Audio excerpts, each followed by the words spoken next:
कहानी की शुरुआत में हमें चरणदास से इंट्रोड्यूस कराया जाता है, जो पहलवानी सीखने के लिए अपने उस्ताद मस्तराम के पास जाता है। जहां उस्ताद मस्तराम चरणदास को समझाता है कि नारी नरक का द्वार है और औरतों से दूर रहने में ही उसकी भलाई है। वह चरणदास को 40 की उम्र तक कुंवारा रहने की शपथ दिलाता है और फिर अखाड़े में उसे एंट्री देता है। अखाड़े में चरणदास को पहलवानी जीतने पर ₹1.25 का इनाम मिलता है, जिसे वह घर लेकर पहुंचता है तो देखता है कि उसके भैया भाभी कोयले के दाम को लेकर लड़ रहे हैं।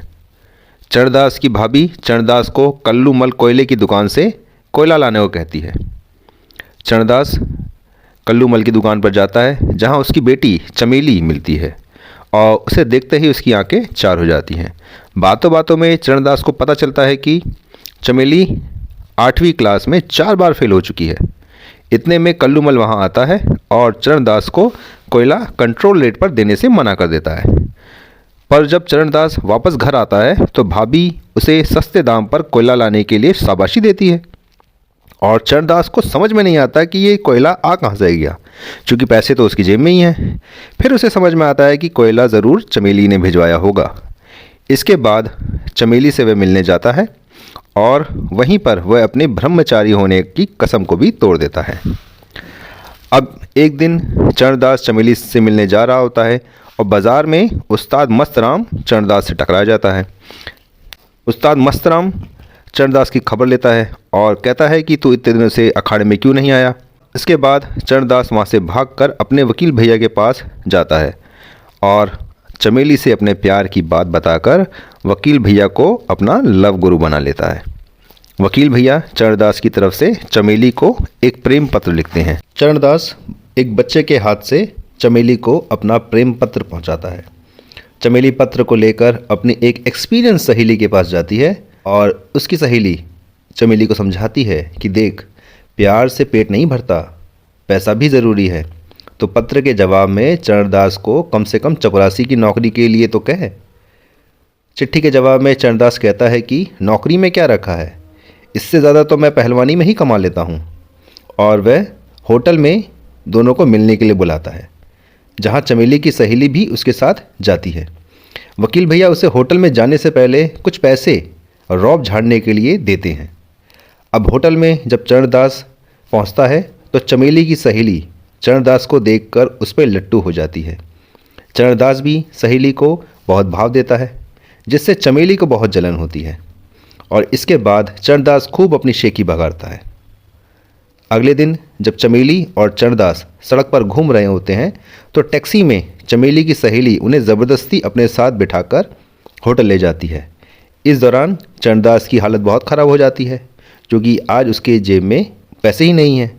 अब जब वो लोग होटल पहुंचते हैं और चमेली और चरणदास दोनों हाथों में हाथ डालकर अपने प्यार का इजहार कर रहे होते हैं, तब होटल में चमेली का चरसी चाचा उसे देख लेता है और घर पर जाकर कल्लूमल को बता देता है कि चमेली गैर बिरादरी के चरणदास के साथ अपनी पींग बढ़ा रही है।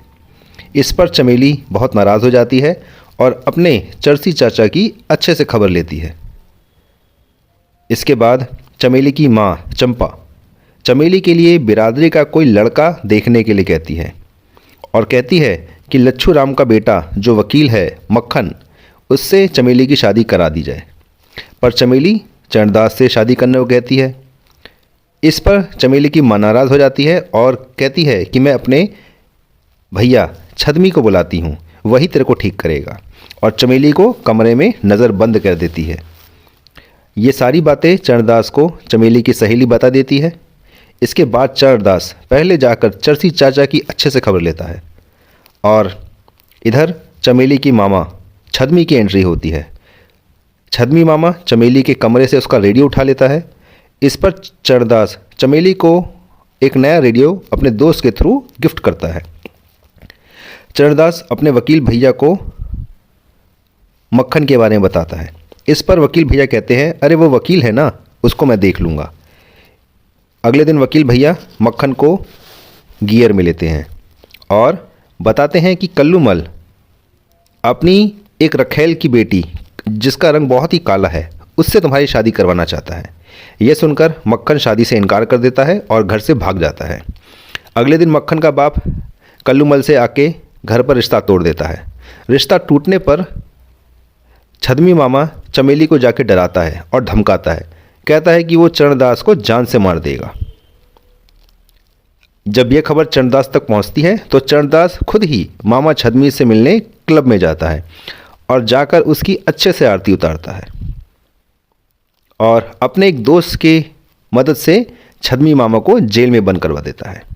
इस पर वकील भैया चरणदास को कहते हैं, दोस्त यही सही मौका है, चमेली को उसके घर से भगा कर ले आओ और कल दोपहर से पहले तुम्हारी और चमेली की शादी मैं करा दूंगा अपने घर पर। इसके बाद चरणदास अपने उस्ताद मस्तराम से माफ़ी मांगता है और उससे 2-4 पहलवान देने के लिए कहता है और अगली सुबह चमेली को दूध वाले भैया की मदद से उसके घर से भगा ले जाता है। वकील भैया चमेली और चरणदास को बहुत बधाई देते हैं और कहते हैं कि तुम ही हो जो जात के बंधन को तोड़कर देश की एकता को मजबूत कर रहे हो।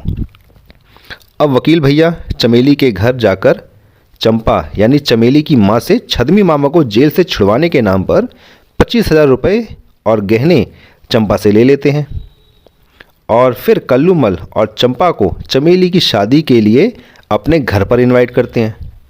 वकील भैया के घर पर शादी की तैयारियां ज़ोर शोर से चल रही थी और दूसरी तरफ चमेली का बाप कल्लूमल और चरणदास का बड़ा भाई अपनी अपनी बिरादरी के लोगों को बिरादरी के नाम पर एकजुट करके वकील भैया के घर पर धावा बोल देते हैं।